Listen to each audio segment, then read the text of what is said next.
Bonjour les parents d'ados, eh bien aujourd'hui je te fais une vidéo sur l'addiction au jeu.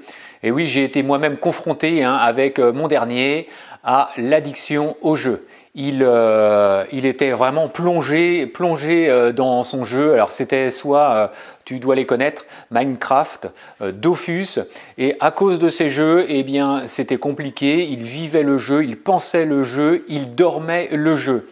C'était compliqué parce que quand on lui disait de venir à table, eh bien, la partie n'était pas terminée, donc il nous demandait toujours 5 à 10 minutes de plus.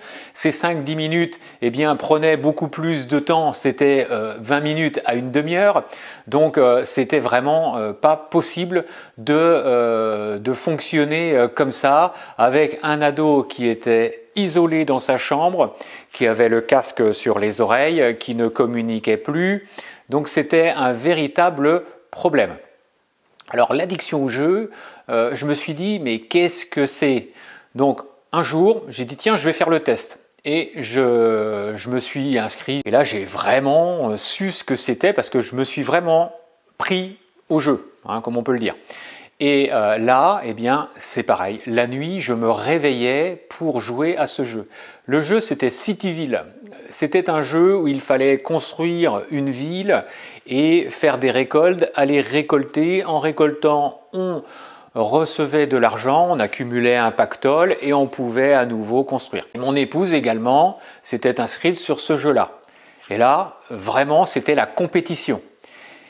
Ça marchait super bien, ça marchait tellement bien et on était vraiment collé à ce jeu que on oubliait de faire à manger, on oubliait, enfin bon là j'exagère, mais les enfants nous ont dit mais qu'est-ce que vous faites les parents, on n'a plus, vous faites plus à manger à l'heure, vous repoussez l'heure de manger, les vêtements, on n'a plus rien à se mettre, vous n'avez pas fait les lessives, donc ça s'était inversé. Donc ils étaient un petit peu bêtes de nous voir comme ça, ils ronchonnaient. Et là on s'est dit mais il faut qu'on décroche parce que c'est vrai qu'une fois qu'on a mis le doigt dans l'engrenage, eh bien c'est très difficile de s'en sortir. Donc bon, on s'est dit ils ont besoin de nous donc on va s'arrêter. Mais on a vécu cette expérience de l'addiction qui fait qu'une fois qu'on est à l'intérieur de ces jeux, eh bien on se sent bien. Alors pourquoi on se sent bien au jeu? Eh bien c'est très facile. Les jeux, c'est pas compliqué, il suffit d'avoir un écran, un ordi, une tablette, un téléphone et c'est très facile de pouvoir y jouer. On peut y jouer sans avoir besoin de prendre la voiture, sans avoir besoin de sortir, sans avoir besoin de s'inscrire, s'inscrire on va dire dans une salle ou pour faire du sport ou pour faire de la musique. Malgré tout, il faut faire attention, très attention parce que il y a des options qui sont payantes et là, ça peut vraiment coûter cher. Mais c'est très facile les jeux parce qu'on se sent bien par rapport à l'estime de soi. Ben oui, c'est des jeux qui sont assez faciles, donc on réussit, on avance dans le jeu, on gagne, quand on perd, on recommence, donc c'est très agréable. On a plusieurs vies, quand on échoue, eh bien c'est pas grave, il n'y a pas de jugement extérieur, il n'y a pas quelqu'un qui va nous dire oui tu as commis une faute, oui tu as fait ça, donc c'est vraiment plaisant. Mais il faut savoir que quand ton jeune est sur un jeu et qu'il est vraiment dans l'addiction, c'est peut-être qu'il y a un problème qui se cache. Il y a peut-être un problème derrière. Les problèmes sont quoi? Eh bien, à toi de te poser la question et à toi de voir quel problème pourrait rencontrer ton jeune. Ton jeune, peut-être, il a une mésestime de lui. C'est-à-dire qu'il n'est pas populaire, il est au niveau de l'école, il est rejeté. Donc ça, c'est un problème vis-à-vis de lui, donc il faut discuter avec lui. C'est peut-être également un problème dans la famille. Il ne se sent pas bien et c'est pour ça qu'il se réfugie dans le jeu. Il a peut-être des difficultés scolaires. Et le fait d'avoir des difficultés scolaires, eh bien évidemment, au lieu de se mettre à apprendre ses leçons ou à faire ses devoirs, eh bien c'est facile d'aller jouer, comme ça au moins il ne pense pas du tout à ses tâches scolaires et il se sent bien. C'est également un jeu qui permet, le jeu permet quoi? Alors le jeu également permet quoi? Le jeu permet de devenir un personnage comment courageux, un personnage qui est puissant, un personnage qui a des pouvoirs. Et là, ton jeune, qu'est-ce qu'il a? Il a une sensation de bien-être parce que bien, il se sent quelqu'un de bien, quelqu'un de fort, quelqu'un qui... il se sent quelqu'un. Voilà, il a, on va dire, créé sa personnalité, mais dans une personnalité de jeu, et il a vraiment l'impression de servir à quelque chose. Seulement une étude démontre qu'il y avait une relation entre les jeux et les résultats scolaires. Je m'explique. Plus l'enfant, on va dire, est sur ses jeux, et plus les résultats scolaires chutent. Et là, c'est l'engrenage. Et bien évidemment, le travail scolaire chute, et bien il va aller sur les jeux, et c'est comme ça que les jeunes n'ont plus envie de travailler et ont envie de ne plus aller à l'école. Pourquoi? Parce qu'ils sont complètement dépassés par l'échec. Donc, faites très attention aux jeux et il faut vraiment les limiter. Il faut les limiter. Alors, tes jeux, il faut les limiter par rapport au fait que ton jeune s'isole, par rapport à la négligence du travail scolaire, par rapport au refus de participer à la vie de famille. Eh oui, ton jeune ne veut plus descendre pour mettre le couvert, ton jeune ne veut des fois même plus manger, il va même plus se coucher. Il va rester la nuit sur son jeu, on appelle ça les no-life. Ils n'ont plus aucune vie. Et ils développent également un comportement agressif. Donc c'est pour cela que ton jeune a besoin d'aide. Les cas de cyberdépendance sont malgré tout très faibles. Qu'est-ce qu'un jeune en cyberdépendance? C'est un jeune qui n'a plus du tout de vie sociale. C'est quelqu'un qui ne fonctionne plus, on va dire, de façon normale. Ça va être un problème d'hygiène. Ton jeune ne va plus se laver. Donc la cyberdépendance, c'est quoi? Eh bien, c'est ton jeune qui ne peut plus s'empêcher de jouer. Il ne va faire que ça. Il va également négliger son hygiène corporelle. Il ne va plus se laver. Il ne va plus fonctionner correctement, c'est-à-dire qu'il n'aura plus de vie à côté à part son jeu. Il n'aura plus de copains, il ne va plus sortir. Il ne va plus faire ses devoirs scolaires et autres. Donc vraiment, on est dans l'extrême. Mais comment faire? Comment faire pour éviter que ton jeune en arrive là? Alors les conseils, c'est avant de partir à l'école, déjà, pas de jeu, bien évidemment, parce que il va avoir ça dans la tête avant d'aller en classe. Et au niveau du collège et du lycée, eh bien, au lieu d'écouter le professeur, il va encore être dans son histoire de jeux vidéo. Donc c'est pour ça que avant le départ de l'école, pas de jeu. Il faut qu'il fasse du sport. Alors inscris-le à un sport ou à une autre activité, de la musique. Il y a plein de choses à faire. Donc c'est pour ça que inscris-le pour au moins qu'il sorte de chez toi et qu'il rencontre du monde.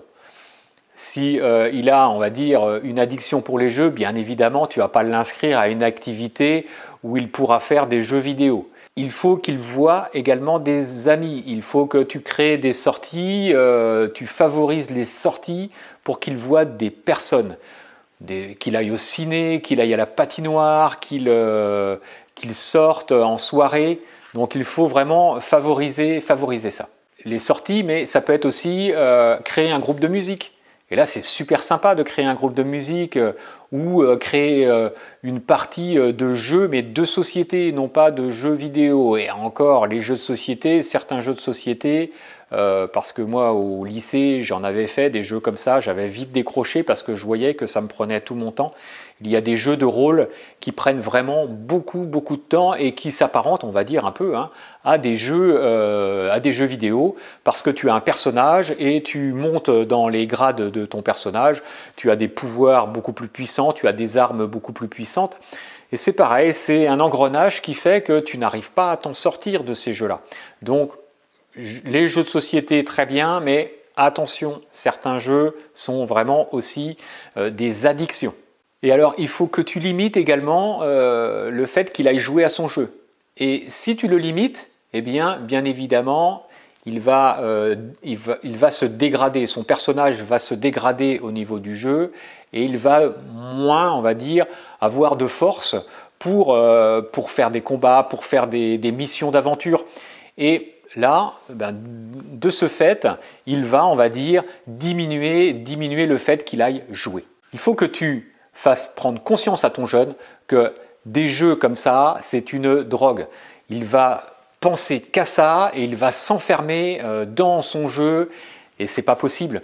Donc il faut vraiment que tu discutes avec lui, que tu prennes un temps où vous allez être bien ensemble, hein, vous allez faire une marche, vous allez essayer de trouver le bon moment. Et à partir du moment où tu vas trouver le bon moment, tu vas lui expliquer que le jeu, c'est pas bon. C'est pas bon parce qu'il va perdre beaucoup de choses dans la vie. Déjà, il perd du temps, ça ne lui apporte rien, on va dire, de concret, rien de bon. Il faut plutôt qu'il aille rechercher des choses qui vont lui apporter de bonnes choses et des choses intelligentes, qu'il lise un livre, qu'il fasse de la musique, qu'il fasse du sport, qu'il discute avec des amis. Et ça, c'est du bon temps.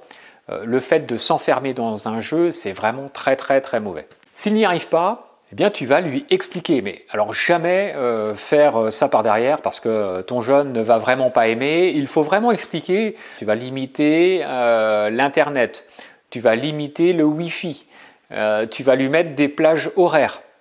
Et si tu lui expliques, alors bien évidemment, hein, il ne sera pas content. Il faut vraiment que tu lui expliques que tu l'aimes et que tu fais vraiment ça pour son bien, que c'est une aide que tu lui apportes. Parce que s'il continue à jouer comme ça ne va rien lui apporter dans la vie. Alors ces jeux-là, il faut lui expliquer qu'ils sont faits de cette manière pour que plus la personne passe du temps sur le jeu et plus ça rapporte, on va dire, à la personne qui a créé ce jeu-là, à la société qui a créé ce jeu-là. Parce que pour débloquer certains pouvoirs, il va falloir payer, il va falloir appeler des numéros de téléphone. Et là, c'est pareil, parents consultent relativement souvent ta facture téléphone pour voir un petit peu s'il n'y a pas des lignes qui correspondent à des lignes de jeu. Parce que bien souvent, eh bien, la facture peut monter très très très vite. Donc regarde ça également. Et si toutes ces choses-là ne fonctionnent pas avec ton jeune, eh bien, il y a une solution qui est extrême, mais là, il faut que tu lui dises également. Ne fais pas ça derrière son dos. La solution extrême, c'est que tu coupes Internet. Et oui, si tu coupes Internet, il ne pourra plus jouer au jeu. Tu prends les manettes. Donc même mon grand avait vu que le petit jouait énormément au jeu et jouait à la PS4. Et mon grand m'a dit, eh écoute papa, ce que tu fais, c'est que tu supprimes les manettes de jeu. Donc je lui ai dit, écoute, je vais te supprimer, parce que, comme je vous dis, faut surtout les prévenir.